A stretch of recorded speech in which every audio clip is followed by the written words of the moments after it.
From a key honoring Queen Latifah's tragic loss to a British rapper who almost played Synclaire, Living Single harbored secrets that would shock even its biggest fans. The groundbreaking 90s sitcom that predated Friends wasn't just revolutionary for representation, it was full of behind-the-scenes mysteries, casting surprises, and eerie real-life connections that blur the line between fiction and reality in the most unexpected ways. Fact 1. The show started with a completely different name. Just 3 weeks before Living Single was set to premiere on Fox in 1993, the groundbreaking sitcom had a completely different name that would have changed everything about how audiences remembered it. The show that would go on to become one of the most beloved African-American sitcoms of the 90s was originally called My Girls, and this last-minute name change created chaos behind the scenes that most fans never knew about. The original title, My Girls, was announced by Fox back in March of 1993, when the network first revealed that Queen Latifah and Kim Coles would be starring together in a new comedy about roommates living in New York City. For months, the show was developed, written, and promoted under this name, with marketing materials, press releases, and early promotional campaigns all built around the My Girls brand. The title seemed to fit perfectly with the show's focus on the close friendships between the female characters, and it captured the essence of what creator Yvette Lee Bowser wanted to showcase about modern black women supporting each other. But then, with just 3 weeks to go before the show's television debut on August 22, 1993, Fox executives made the sudden decision to completely rebrand the series as Living Single. This dramatic name change so close to the premiere date sent shockwaves through the production team. Logistical challenges that had to be solved in record time. All the existing promotional materials had to be scrapped and recreated. Press kits needed to be updated, and marketing campaigns had to be completely redesigned with the new title. The timing couldn't have been more stressful for everyone involved, as they were already in the final stages of preparing for the show's launch. While the exact reasons for this 11th-hour decision have never been fully explained by Fox executives, the change ultimately proved to be the right choice, as Living Single perfectly captured the show's themes about young, independent people navigating relationships and careers while maintaining their single status in the big city.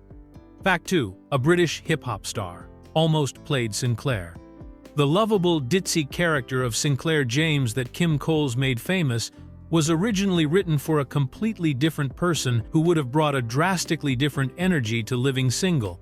The role of Khadijah's sweet and naive cousin was initially intended for Monie Love, a British hip-hop artist who was Queen Latifah's longtime friend and frequent collaborator, but circumstances prevented her from taking the part that would define one of the show's most memorable characters.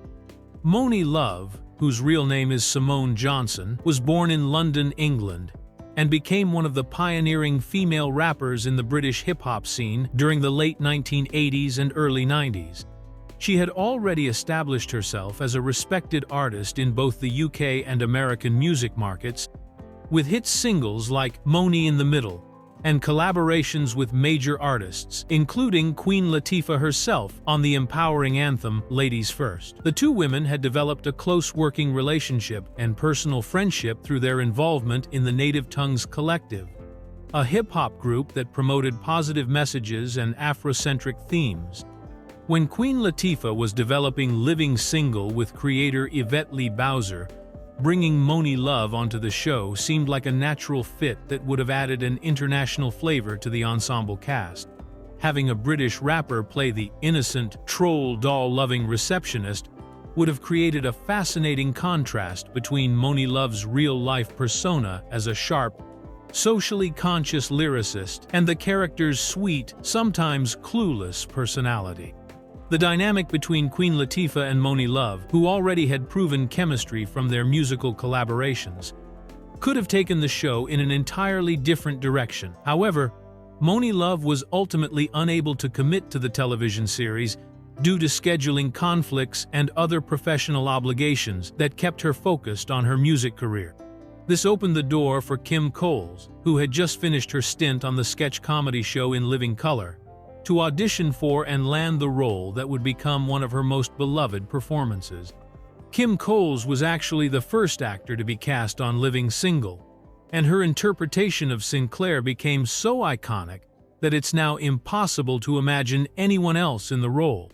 Fact 3. The mysterious key had a tragic meaning. Throughout all 5 seasons of Living Single, viewers noticed that Khadijah James always wore a distinctive key on a chain around her neck, but most fans never realized that this simple piece of jewelry carried a deeply personal and heartbreaking significance for Queen Latifah herself. The key that became such a recognizable part of the character's look was actually a real memorial that Queen Latifah wore to honor her beloved brother, who had tragically died in a motorcycle accident before the show began filming. Queen Latifah's brother, Lancelot Owens Jr., was killed in a motorcycle crash in 1992, just 1 year before Living Single premiered on television. The loss devastated Queen Latifah, who had been extremely close to her younger brother throughout their lives growing up in New Jersey. Lancelot had been riding the motorcycle that Queen Latifah had given him as a gift when the fatal accident occurred, which made the tragedy even more painful for the future star to bear. The key that she began wearing was connected to that motorcycle, serving as a constant reminder of her brother and a way to keep his memory close to her heart.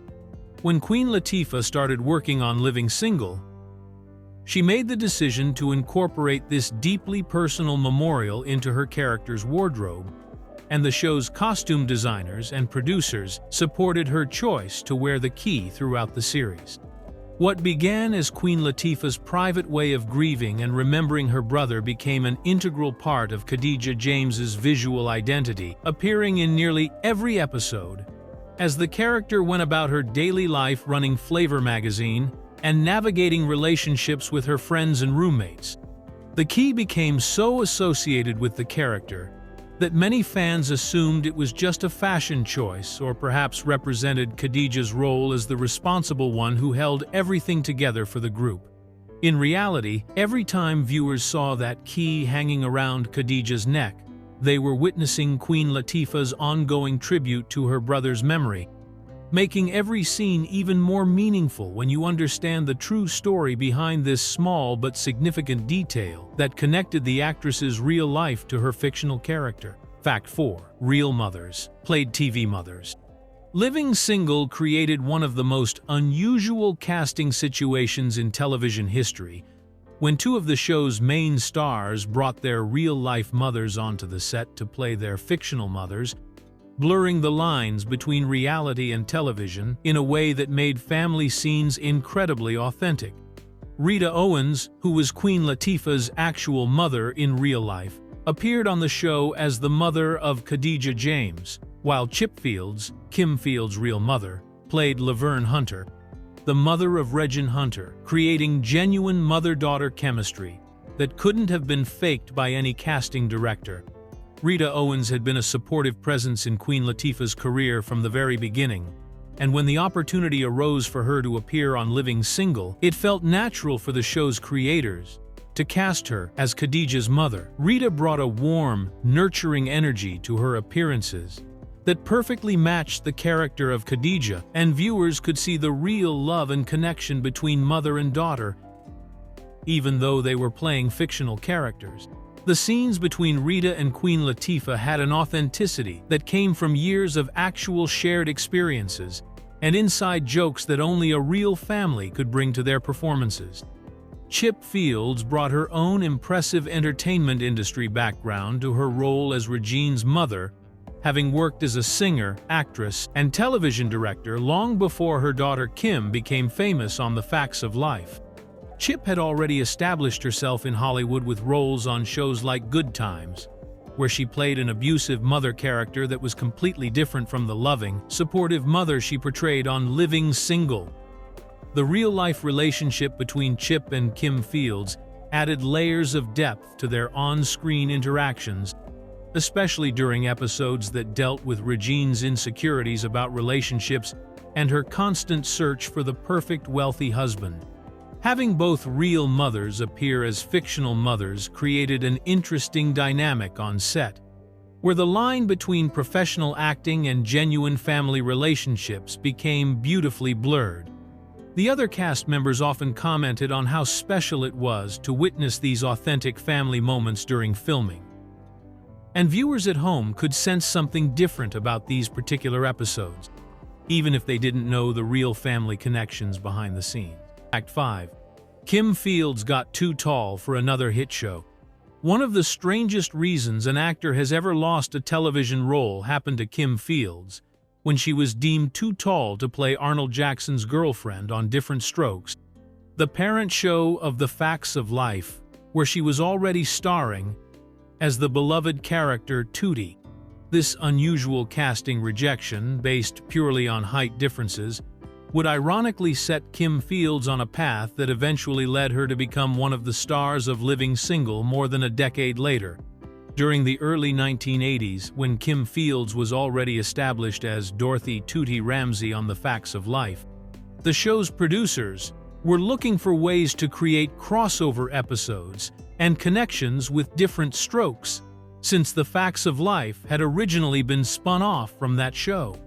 The idea was to have Kim Fields appear on Different Strokes as a potential romantic interest for Arnold Jackson, the character played by Gary Coleman, which would have created an interesting link between the two popular sitcoms and given both shows a ratings boost.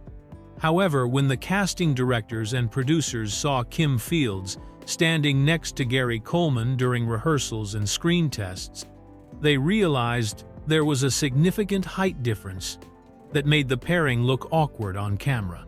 Kim Fields had continued growing during her teenage years and was now noticeably taller than Gary Coleman, whose growth had been affected by a medical condition that kept him much shorter than average. The producers felt that having Arnold's girlfriend tower over him would look strange to viewers and might distract from the storylines they wanted to tell. This rejection based on something completely beyond Kim Fields' control could have been devastating for a young actress, but instead it freed her up to pursue other opportunities that ultimately proved far more valuable for her career. The experience taught her early on that the entertainment industry could be unpredictable, and that sometimes what seems like a setback can actually be a redirection towards something better. Years later, when Kim Fields auditioned for the role of Regina Hunter on Living Single, her height was no longer an issue, and she was able to bring her mature acting skills and life experience to a character that became one of her most memorable and career-defining performances. Fact 6.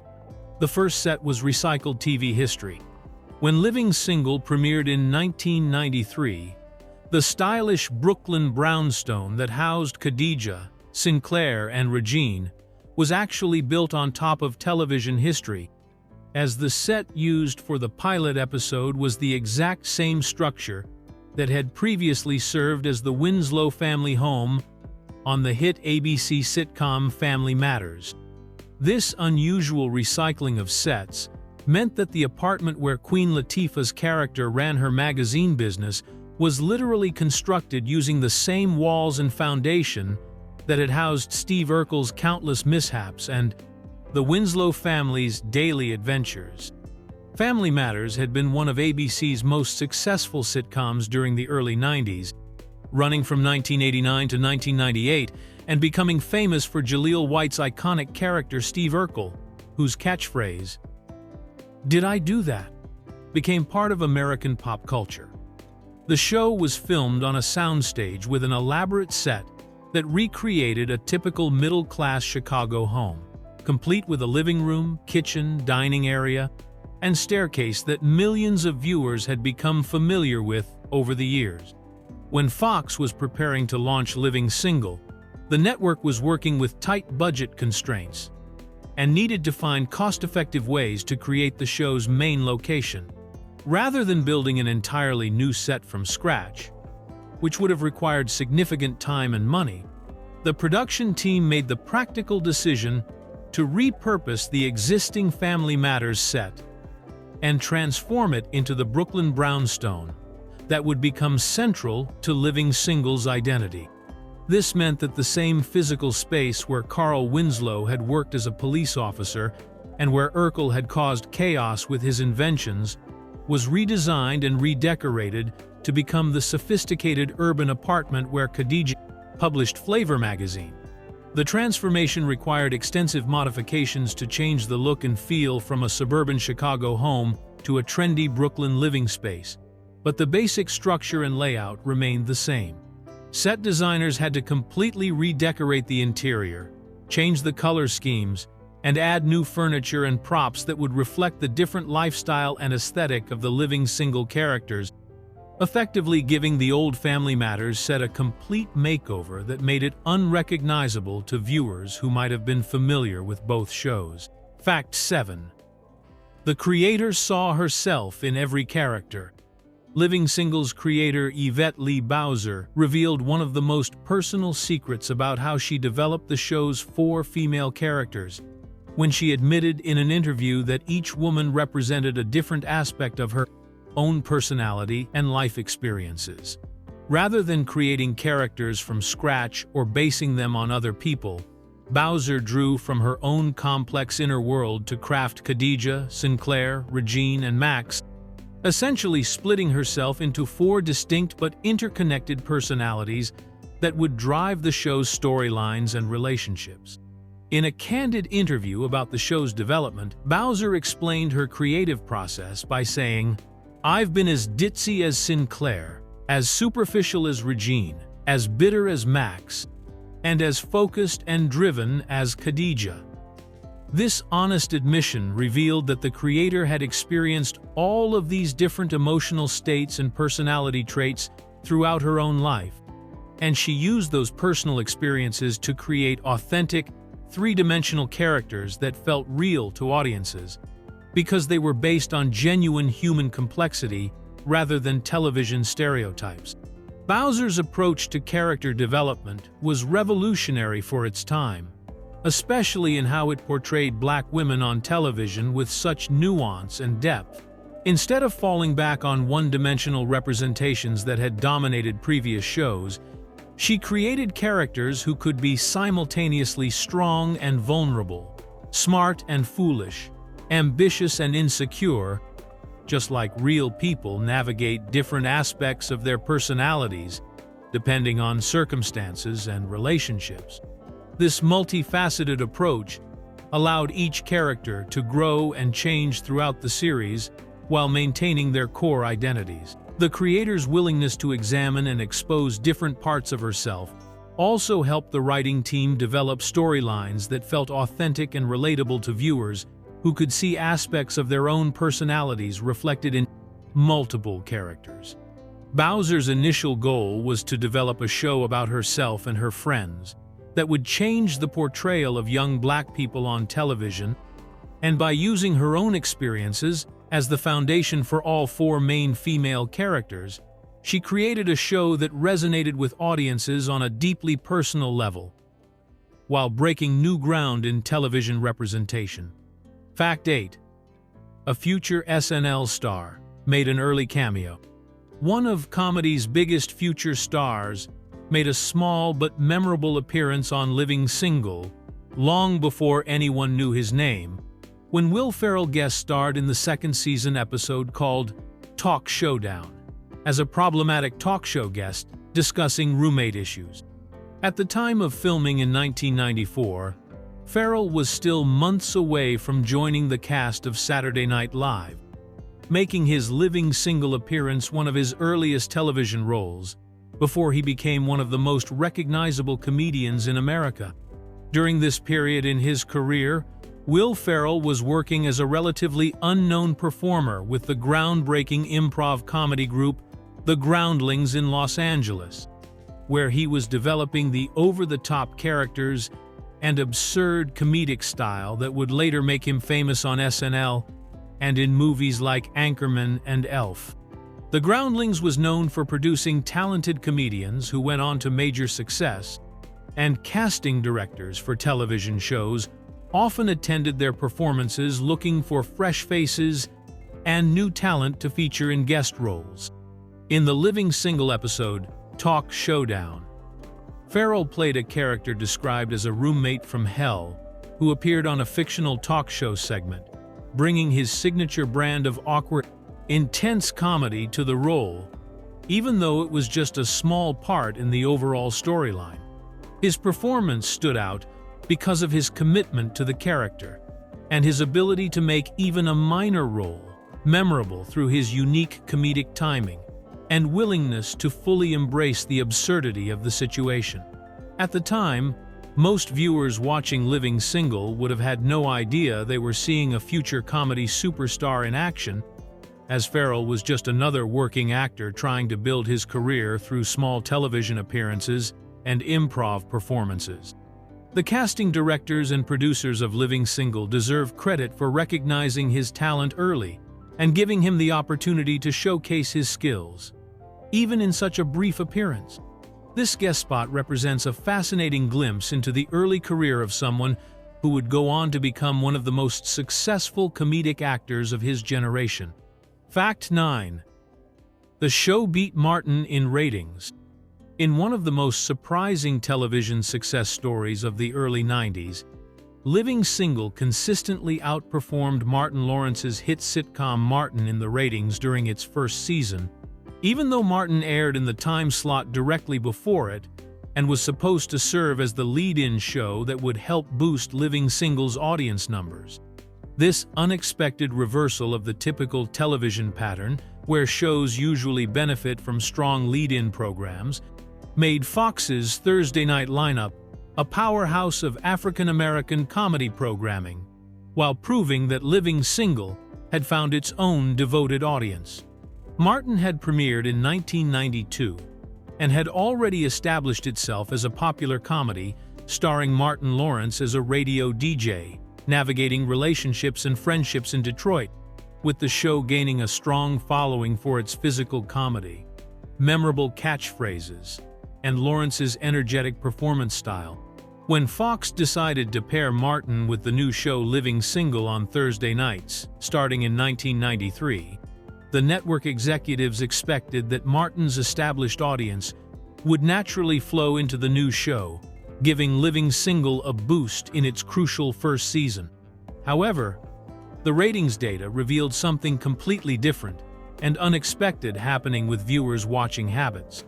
While Martin maintained its audience and performed well in its earlier time slot, Living Single was actually attracting more viewers and achieving higher ratings numbers, which meant that people were either switching channels specifically to watch Living Single, or that the show was drawing in new viewers who hadn't been watching Martin at all. This pattern continued throughout the first season, establishing Living Single as a ratings winner in its own right, rather than just a beneficiary of its let-in show. The success of both shows created an incredibly strong Thursday night block for Fox, giving the network a significant competitive advantage in attracting African-American viewers and proving that there was a hungry audience for quality black sitcoms that featured diverse, well-developed characters and storylines. Living Single's ability to outperform its lead-in show demonstrated that the series had struck a chord with audiences who were eager for the type of sophisticated urban comedy that the show provided, and it helped establish the series as one of the most important sitcoms of the decade. Fact 10. Characters had a secret future revealed later. Years after Living Single ended, fans discovered what happened to Max and Kyle's tumultuous relationship when the characters made a surprise appearance on the UPN sitcom Half Half, revealing that the couple had not only stayed together, but had become parents to a 7-year-old daughter named Kyla. This unexpected glimpse into the characters' future lives came during the third season episode called The Big Performance Anxiety episode, where Erica Alexander and T.C. Carson reprised their beloved roles and showed viewers how their on-screen romance had evolved long after the cameras stopped rolling on Living Single. Half was created by Yvette Lee Bowser, the same writer and producer who had created Living Single, which made it possible for her to bring back these familiar characters and continue their story in a new setting. The show focused on two half-sisters navigating their relationship as adults, and the crossover episode provided a perfect opportunity to revisit the world that Bowser had created years earlier, while giving longtime fans a satisfying update on characters they had grown to love during Living Single's 5-season run. In the half episode, ambitious law student Dee Dee learns that her mother's co-star in a local theater production is Kyle, who turns out to be engaged to Maxine, a successful attorney who had become Dee Dee's professional idol. The storyline becomes complicated when Dee Dee's mother, feeling threatened by Kyle's talent and worried that he might steal attention away from her own performance, manages to get him fired from the play, creating conflict between the characters and giving viewers insight into how Max and Kyle's relationship had matured over time. The most shocking revelation for Living Single fans was learning that Max and Kyle had not only resolved their commitment issues and stayed together as a couple, but had also become the proud parents of their daughter Kyla, whose name was clearly a combination of both her parents' names. This information completely changed how fans understood the ending of Living Single. Since the original series had concluded without definitively resolving whether Max and Kyle would end up together permanently, leaving their relationship status somewhat ambiguous when the show was canceled in 1998. Fact 11. John Henton's near-fatal post-show accident. 2 years after Living Single ended its successful run, John Henton, who had charmed audiences as the lovable handyman Overton Jones, faced a life-threatening tragedy that nearly ended his career and changed his life forever when he was involved in a devastating car accident in September of 2000. The crash was so severe that it destroyed his left eye socket, shattered both of his legs, broke 9 teeth, and ripped up his stomach, leaving the beloved actor fighting for his life and requiring multiple surgeries to repair the extensive damage to his body and face. The accident occurred after Henton had been celebrating the fall season premiere of his new show, The Hughleys, where he starred alongside comedian D.L. Hughley as the character Millsap Morris. Henton later admitted that he had been drinking that night and made the terrible decision to drive himself home, a choice that he would deeply regret and that nearly cost him everything he had worked so hard to achieve in his entertainment career. The crash was so violent that when emergency responders arrived at the scene, Henton was barely recognizable due to the severe facial injuries he had sustained. The road to recovery proved to be long and incredibly difficult for Henton, who spent weeks in the hospital and required extensive reconstructive plastic surgery to repair his damaged face and restore his appearance. His publicist had to provide plastic surgeons with photographs of what Henton had looked like before the accident, so that the medical team could understand how to rebuild his facial structure, and the process took multiple operations over several months. In addition to the facial reconstruction, Henton also had to undergo surgery to repair his shattered legs and internal injuries, followed by months of physical therapy to regain his mobility and strength. Despite the severity of his injuries and the trauma he experienced, Henton showed remarkable resilience and determination during his recovery process. He was able to return to work on the Hughleys within a relatively short period of time, though he had to complete 30 days of community service as part of the legal consequences of his drunk driving incident. The accident served as a wake-up call for Henton, who became more focused on his personal life and spending time with his family, including his daughter Nicole. Fact 12. Kim Cole's catchphrase was totally unscripted. One of the most memorable and beloved elements of Synclaire's character on Living Single came about completely by accident, when Kim Coles spontaneously created the catchphrase "woo woo woo" during filming, turning what started as an unscripted moment of improvisation into one of the most iconic expressions in 90s television comedy.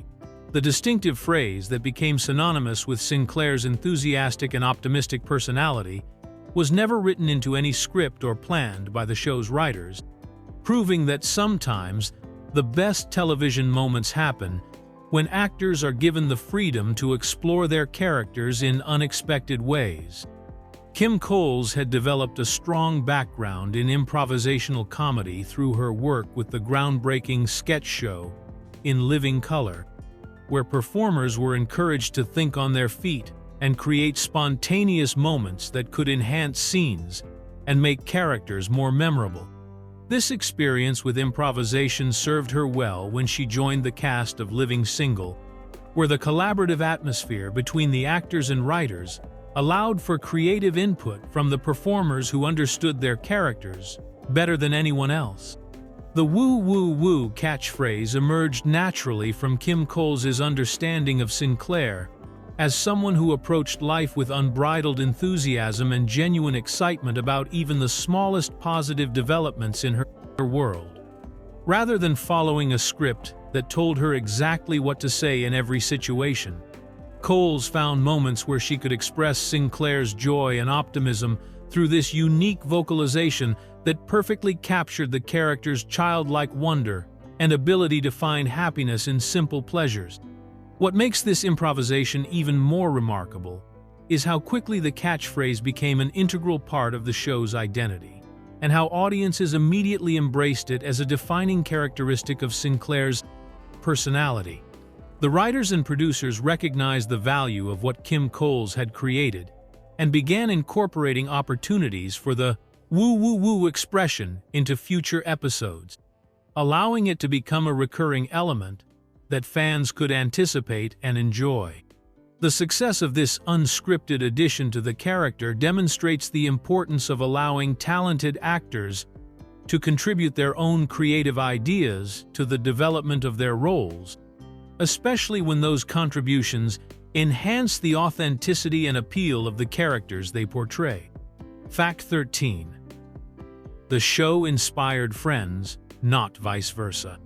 One of the biggest misconceptions in television history is the belief that Living Single was somehow inspired by or copied from the NBC hit Friends, when in reality the timeline proves that Living Single premiered a full year before Friends and actually established the template for the group of friends living in the city format that would dominate sitcoms throughout the 90s. Living Single debuted on Fox on August 22, 1993. While Friends didn't premiere on NBC until September 22, 1994, making it clear that the groundbreaking show about 6 young professionals navigating life in Brooklyn came first and influenced what followed. During the development period for Friends, which began around November of 1993, creators Marta Kaufman and David Crane were working on a concept inspired by their own post-college experiences and the challenges of maintaining friendships while building careers in New York City. However, this development timeline means that Living Single had already been on the air for several months and was establishing its own unique voice and format when the Friends creators were still in the early stages of writing and planning their show. Newspaper critics at the time were well aware of the chronological relationship between the two shows and frequently contrasted Living Single with Friends in their reviews, often noting that the Fox show had pioneered many of the elements that would later become associated with the NBC series. The comparison became even more pronounced as both shows gained popularity, with many critics pointing out that Living Single featured successful black characters including an attorney, a stockbroker, and a business owner, while Friends featured a predominantly white cast with characters who had less stable career situations. Show creator Yvette Lee Bowser expressed disappointment that Warner Bros. Television did not promote Living Single nearly as much as it promoted Friends, despite the fact that her show had established the format first and consistently ranked among the top shows in African American households throughout its 5-season run. The lack of recognition for Living Single's pioneering role in creating the template for friend group sitcoms remains one of the most overlooked aspects of television history, as Friends went on to achieve massive mainstream success and cultural impact. While the show that actually inspired the format has received far less credit for its innovative approach to depicting urban friendships and relationships. Fact 14. Queen Latifah both sang and rapped the theme. Queen Latifah took on an unprecedented triple role in Living Single by simultaneously serving as the show's lead actress, executive producer, and the creative force behind its iconic theme song, making her one of the few television stars to have such complete creative control over both the visual and musical identity of their series. The theme song that opened every episode was written and performed entirely by Queen Latifah herself, who brought her skills as one of hip-hop's most respected MCs to create a track that perfectly captured the energy and spirit of the show while establishing her as a multi-talented entertainment powerhouse. At the time Living Single premiered in 1993, Queen Latifah had already established herself as a groundbreaking figure in hip-hop music, with hit albums like All Hail the Queen and powerful singles such as Ladies First and UNITY that addressed social issues and women's empowerment. Her reputation as a skilled rapper and socially conscious artist made her the perfect choice to create a theme song that would reflect the show's themes of independence, friendship, and urban life, while appealing to the same audiences who had embraced her music career. The Living Single theme song showcased Queen Latifah's ability to blend singing and rapping in a way that was both catchy and meaningful, with lyrics that introduced the show's concept while maintaining the sophisticated wordplay and rhythmic complexity that had made her famous in the music world. The track featured a memorable saxophone solo and Queen Latifah's distinctive silhouette during the opening credits, creating a visual and musical package that became instantly recognizable to viewers and helped establish the show's unique identity among the crowded landscape of 90s television. Queen Latifah's involvement in creating the theme song also gave her an unusual level of creative control over how the show presented itself to audiences, as she was able to ensure that the music reflected her artistic vision and complemented the characters and storylines that she was helping to bring to life as both a performer and producer. This level of creative input was rare for television stars at the time, and demonstrated Queen Latifah's commitment to maintaining artistic integrity across all aspects of the show, from the performances in front of the camera to the music that welcomed viewers into the world of Living Single each week. Fact 15. The show mysteriously vanished at its peak. Living Single's abrupt cancellation remains one of the most puzzling decisions in television history, as the show was performing exceptionally well in the ratings when Fox suddenly decided to end production in the middle of its 5th season and replace new episodes with reruns, leaving both the cast and loyal viewers completely bewildered by the network's inexplicable choice. John Henton, who played Overton on the series, revealed in later interviews that Living Single was actually the #1 show in its demographic when Fox made the shocking decision to stop filming, making the cancellation even more mysterious, since networks typically do everything possible to keep successful programs on the air. The circumstances surrounding the show's end were particularly strange, because Fox had initially ordered 13 episodes for the 5th season, and had even moved the premiere date up from January 1998 to September 1997, suggesting that the network had confidence in the show's continued success and wanted to capitalize on its popularity.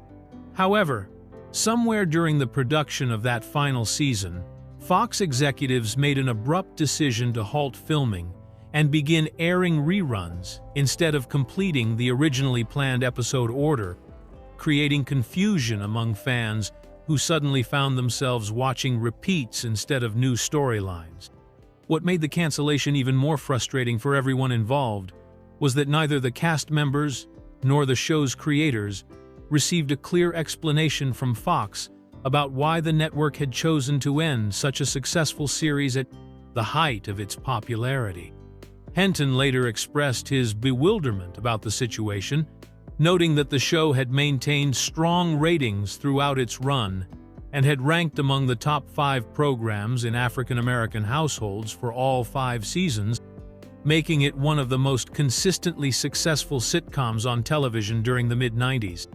The mysterious nature of Living Single's cancellation has led to ongoing speculation about the real reasons behind Fox's decision, with some industry observers suggesting that the network may have been shifting its programming strategy or dealing with behind-the-scenes financial considerations that were never made public.